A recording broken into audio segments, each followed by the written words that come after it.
Look, I got a testimony. I gotta tell him what God did. I'm calling God the homie. He took me out of the mosh pit. I will contest the phony. Separate demons and God's kids. I gotta spread his word, so I'ma show you who the God is. The word is my weapon. I move like a general. Hello, everybody, and welcome to this episode of Walk With Me. I'm your host, JJ. I am so happy to have you all here with me today and the rest of the walkers listening to this podcast. You could be listening to any other podcast, but you've chosen to take a moment to listen to this podcast, and I really, really do appreciate it. It means a lot to me, but it's really not about me. This is about, God and us walking spiritually along in order to get to where we want to go, and that destination is heaven. A quick word from our sponsors. True Bars, the lyricist. He now has stuff on Spotify. You can look him up by his music. He still does producing beats and stuff like that. As a matter of fact, he made the beats for the intro and the outro of this platform. If you want to check him out, he does have some stuff on YouTube. Go ahead and check him out. Also, Exquisite Creations, doing her tumblers, and she's making charms for bracelets now, and she's really expanding, and it's just amazing to see one person do all of this stuff and turn out great products so quickly. It's amazing to me. Me personally, I wouldn't have the time. Well, then again, me personally, I can't even draw a stick figure, but just the tumblers that she turns out are just amazing. She made me some stuff that I probably get copyrighted for, but I have a Lucille cup. But she makes some of the best cups I've ever seen. And also check out Templar Chronicles: New Players by Ray Slaughter. It's a really decent book. It's a good fiction book. It's going to the story as it evolves is going to kind of stay along the lines of stuff that we don't see out there in entertainment today, if you know what I'm saying. It has a lot of traditional values in it. And so far it's got like 4.5 stars on Amazon. So go ahead and get your copy, download it. You can download it ebook style. You can get a copy. And I'm pretty sure you can get a signed copy. So go ahead and check all that out. Now let's go ahead and take today's walk. Now, if you're following along chronologically in other words, you listened to last week's podcast first to today's podcast, we're talking about Joseph. And Joseph is one of my favorite stories in the Bible because it's one of the stories that teaches me so much about myself. And it teaches even some of the self-righteous viewpoints that I have about myself. It really debunks those things. And what I mean by that is, right now, if you're following this podcast chronologically, you know that Joseph was just tossed in jail. Now, let's count the score here. Joseph was just tossed in jail after being a slave, after being betrayed by his brothers, after being put in the pit, and after being sold into slavery a couple times. Because the brothers sold him to the Midianites sold him to the Egyptians. And all of this from a person who was sensitive to the will of God. Sensitive to the will of God, but all of these things were happening unto him. And you and I, in our present day Christianity, will sit back and wonder, well, man, God, why are these things happening to me if I'm living for you? If you're real, why are you letting me go through all these things? Joseph never asked that question. Joseph never asked that question. And what you're about to find out is that Joseph is about to go through some pretty dark times. And please understand, this is not, 30 days worth of trouble. This is not, we watch sitcoms and we watch episodes of like Law and Order and all of the crimes get solved in like 1 hour. This is not how this works. This is not what Joseph went through. So we're just going to, keep it going, because even in prison, remember, just to recap a little bit, Joseph was working for Potiphar. He was still a slave, But he was doing such a good job that Potiphar pretty much made him the head of slaves, like the boss slave. And so he had given Joseph a lot of privileges. Like he basically just let Joseph do what he wanted to do. And so it ended up being where Joseph was alone with Potiphar's wife quite a bit. And Potiphar's wife decided that Joseph was hot. And Joseph needed to come and get this. If this is not too graphic for us, okay? And Joseph said, no, I can't do this because I've been trusted with all of this stuff. And this will be wickedness. Now, at no point did Joseph say, well, I might as well. Well, I might as well. I'm going to be accused of it anyway. I might as well. And I say this because I can tend to have this attitude.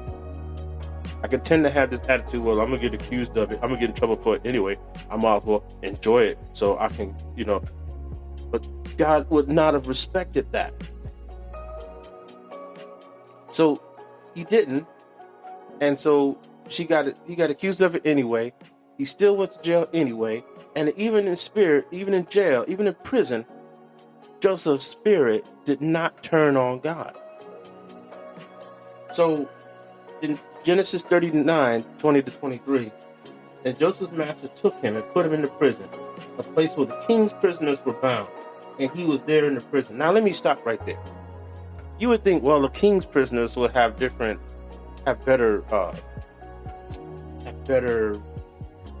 amenities, if you would, than regular prisoners. No, not at all. As a matter of fact, if you were in the king's prison, that was always the worst prison. That was like the Alcatraz of prisons, because they actually would take you to where the castle is, to where the throne is, and those were always usually really big crimes, because the king didn't want to get involved in everyday, I stole a candy bar kind of crime. No. You went to big boy jail, and that's big boy jail over there. So, but he went there, and so this is like the jail of jails. In verse 21, but the Lord was with Joseph. Now, it doesn't say God, delivered Joseph from the prison. God didn't speak up and cause the case to fall apart. God didn't do that. And so we have to all be careful when we're living our Christian life. We're expecting some great miraculous thing, some miracle to happen right before the judge slammed the gavel down. It may not happen because it may not be the will of God. But the Lord was with Joseph and showed him mercy. But now, why would Joseph need to be shown mercy when Joseph didn't do anything wrong? Now, I'm sure at some point this question is going to float across their mind. Joseph didn't do anything wrong. Why would he need mercy? Because God was showing him mercy so that the other prisoners and the prison warden would see that God was moving in Joseph's life. Sometimes your mercy is not for you. Your mercy is for people around you to see the things that you're going through and say, how come his spirit's not right? I'm sorry. How come his spirit is great? How come he's not bitter like the rest of us? How come she's not, bashing people like the rest of us? How come they're not, talking bad and cursing and stuff? And I don't know, if that happened to me, I'd be doing all this. How come she's not doing that? Because the Lord is showing mercy. In verse 22, in verse 21, let's finish that scripture. Oh, I'm sorry, y'all. I forgot. We have a rule on this podcast. We have a rule. I don't think I've mentioned it in a couple of weeks. We have a rule on this podcast. The rule is, we read a scripture, talk about a scripture, you read the verse above, the verse below, or preferably the whole chapter. Why? Because context is key. That being said, we go back to our regularly scheduled program. Verse 21. And the Lord was with Joseph and showed him mercy and gave him favor in sight of the keeper of the prison. What we just talked about. Why would Joseph need mercy? Because Joseph needed to have favor in the sight of the prison keeper. Well, JJ, God could just open the door and let him out. No. Because there was something else that God was working on. There was a bigger plan than Joseph that God was working on. None of the other things that would have happened, none of the other things would have happened with Israel, none of the things would have happened with the famine, all of that stuff would not have happened if Joseph had just walked out of that prison. Okay, but I'm getting ahead of myself. So the keeper of the prison committed to Joseph's hand all the prisoners that was in the prison, and whatsoever they did there, he was the doer of it. I'm sorry, he's now the prison boss. Why? Because the Lord showed him mercy and gave him favor. Why? Because Joseph didn't open his mouth and get stuck sideways. You and I, walkers, we gotta make sure that we do this. We keep this, our Christian spirit about us. We can't be losing the victory every time somebody makes us mad, every time something doesn't go quite the way we want it to go. We gotta be sensitive to the Spirit of God. In verse 23, the keeper of the prison looked not to anything that was under his hand. He didn't even come and check Joseph. He gave Joseph the keys to the prison, but knowing that Joseph wasn't going to leave. So if the warden said, hey, I need you to go down there to D block and feed everybody, he didn't have to go back and say, hey, Joseph, are you sure you gave everybody 100 bun? He didn't have to go back and do that because he knew that Joseph was honest. Even in this position, even in a position where it would seem like any one of us would think that God had left him, Joseph was still honest. Joseph was still upright. Joseph was still living for his God. The Lord was with him. And all that he did, the Lord made it to prosper. Now, the thing that really kind of jumps out to me about this, and the Bible doesn't really say it, so this is kind of one of those things that's out of the book of JJ. I wonder how many prisoners that Joseph affected just because he was living for God and being honest. I wonder. I mean, the Bible's going to talk about two prisoners in particular. But I wonder how many other prisoners got a positive exposure to God because of what Joseph was doing. Thieves, murderers. I mean, these are big, remember, this is the king's prison. So this is for big boy jail. Generally, you either come out of this jail if the king pardons you or you die. This is not like the local county jail. This is big boy prison. So now, because it's easy for me to get off a tangent here. So now 2 years have gone by. Yes, I said 2 years. Not 30 days, not a week, not 6 months. 2 full years went by.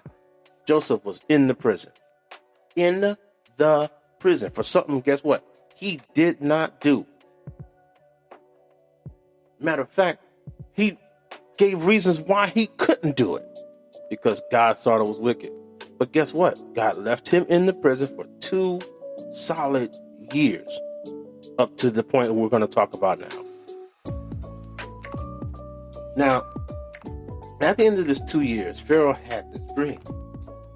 And no one could interpret it. So, the butler, there was a butler and a baker that was in jail with Joseph. Okay? And they had also had dreams. I kind of skipped ahead a little bit. Let me back up a little bit. There was, and we were talking about the 2 prisoners that Joseph made a good impression on because of God, was a baker and a butler. Yeah, baker and a butler. All right? So, at this time, Joseph was going around interpreting dreams for prisoners. And this was kind of like a thing. Like they would just come and just tell Joseph, hey man, I dreamt about this last night. And then God would give Joseph the interpretation. And this, this was kind of like almost like a daily thing. Now, how the whole situation came about with the baker and the butler was that all they had to do was offend the king. They just offended the king. It wasn't even a crime. They just offended the king. And they ended up in jail. And this is Genesis chapter 40. And these were like, these were not like regular run-of-the-mill line workers. These were like the bosses of the butler and the boss of the baker. You know what I mean? So this is big boy jail we're talking about here. So, and when these two offended Pharaoh, they got thrown in jail. And guess what? The warden said, well, Joseph, got 2 new people for you. Take care of them. And Joseph took care of them. But all the time, there was this thing where they was, gathering every morning, and people would talk about their dreams, and Joseph would interpret the dreams based on what God told him to say. So now these two came up to him, the butler and the baker, the chief butler, chief baker. And God gave Joseph the interpretation. And basically, one was to be released in 3 days, the other one was to be killed in 3 days. And without going through a lot of, individual scripture, it was the baker who got killed, and it was the butler who got released. All right? So then, after that, 2 more years passed. 2 more years passed, and then now we pick up this story because I had to go back and talk about the baker and the butler and why this is important. So Pharaoh had a dream after Joseph had been in jail for 2 years. I know, I kind of screwed up the timeline there. But Pharaoh had a dream after Joseph had been in prison for 2 years, 2 whole years, over something he didn't do. All right, so we're chapter 41 now. I had to make sure I covered chapter 40 because this is going to play in a little bit later. So the butler who had his dream interpreted and was allowed to live, interpreted the dream and actually told Pharaoh, hey Pharaoh, when I was in jail, this guy interpreted my dream and he told me that you was gonna release me. Let me stop right here because it's one more important part that needs to be said. You would think, as Joseph doing the will of God, interpreting all these dreams, that as soon as the butler got out, as soon as the baker got out, they would have instantly was like, well, the baker would not have been happy. But the butler would have said, hey, Pharaoh, you know what? This guy who can talk to God told me that you were going to release me. Even though that's exactly what Joseph had asked him to do. Remember me when you come to the Pharaoh's court. And guess what? 2 years went by. From the time that the butler got out of jail to the time that Pharaoh had the dream. And this is still 2 years of Joseph waking up every day in the jail. And you have to wonder, my God, how long was that sentence? How long did he get sentenced to jail for? But 2 years went by. And then Pharaoh had a dream, and the dream troubled him so badly that he was calling all these witch doctors, magicians, wise men and scholars, and nobody could tell him what the dream meant. It was only then, because the chief butler was ear hustling, that he remembered Joseph sitting in that prison. Now, again, I ask you, my fellow walkers, how would you have taken that? What kind of how bad would your spirit have been? So I can tell you right now, if I'm not praying every day and I'm not feeling God every day, my spirit gonna be bad. But Joseph was still sensitive to the Spirit of God. And this is a lesson to me, and I hope it's me saying something to you, that just because things don't work out right when you want them, right on time. We always say God is, He may not come when you want him, but he's right on time. Right on time may not be your right on time.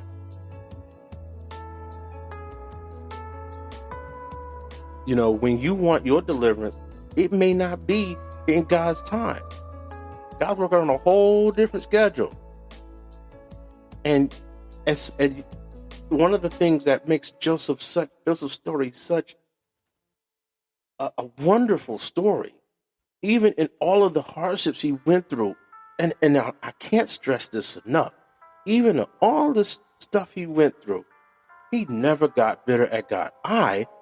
JJ, cannot make that claim. I cannot make that claim. Of all the stuff he went through, he didn't get mad at God. He did what God told him to do. God showed him mercy. God showed him favor. He was just as happy as a tick on a dog. And guess what? God kept him. And God let him go through this thing. And he didn't let him go through this thing just for the sake of letting Joseph go through this thing. He let Joseph go through that thing to be an example to you and me. It's something that you and I are going to have issues while we are on this Christian walk. There are going to be times when we're going to be treated badly. People are going to lie on us. Things are not going to work out the way we want them to work out. And we're going to be waiting for that last moment deliverance that won't come. But we all need to be in a position to where we are keeping our spirits right. And we keep in contact with God. Because in any other thing, the whole plan falls apart. And guess what? God's going to find someone else to work his plan. I don't want to be left behind. And one of the things that I really thank God for right now, every day, every single day, at some point, I thank God for not giving up on me when my spirit turned bad. Yes, I'm just going to come right out and say it. JJ's spirit turned bad. I was mad at God for a long time. And it was wrong. So, and I'm saying this because this acknowledging the fact that Joseph's story is my favorite story in the Bible, and I still lost it. I still forgot about it when my time in prison came about. No. JJ never went to prison. That's it. I'm talking about when things went bad. JJ was never in slavery. JJ was never in prison. But when the times got really bad, I got angry at God. Because God, I asked you for this. I asked you for that. And I don't see how come you didn't give me the thing I asked for. I don't see how come you didn't make the position that I asked for. How come the marriage didn't work out the way I asked you to work it out for me? Who are you? Who's JJ? I lost my sensitivity to the Spirit of God because I was angry. My flesh got in the way. So today's subject right here, this part right here, and the whole story of Joseph, we're going to continue to, walk through, take our time and talk about it. But the overarching story right here is don't let your spirit get bad. Because God is working on a bigger story. All right? Looks like I'm almost out of time. So I don't want to start a new subject and then feel like I'm breaking it off with a cliffhanger. Not good with cliffhangers. So I really do appreciate you all joining us this week. We're getting so close to Christmas, and I hope you all have a glorious holiday. I will be broadcasting next week, so Lord willing. So if the join us next week. Oh, and if you like this podcast, please share it with someone. Tell somebody about it. I don't think you can really like it on this platform, but just kind of send them the link, and it'll be fine. It'll be fine. If they don't like it, they don't like it. Say, okay, well, you know what? I'm sorry, but at least let them know.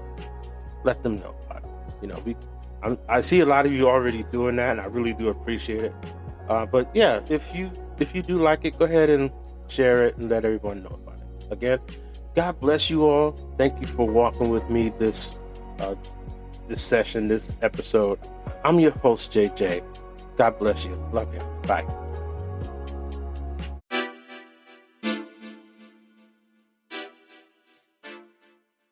Yeah. True. See, I do it for Jesus. Everything I've been doing, give me a reason. I got to spread all the words of a genius. Everybody needs to know who the leader. See, I do it for Jesus. Everything I've been doing, give me a reason.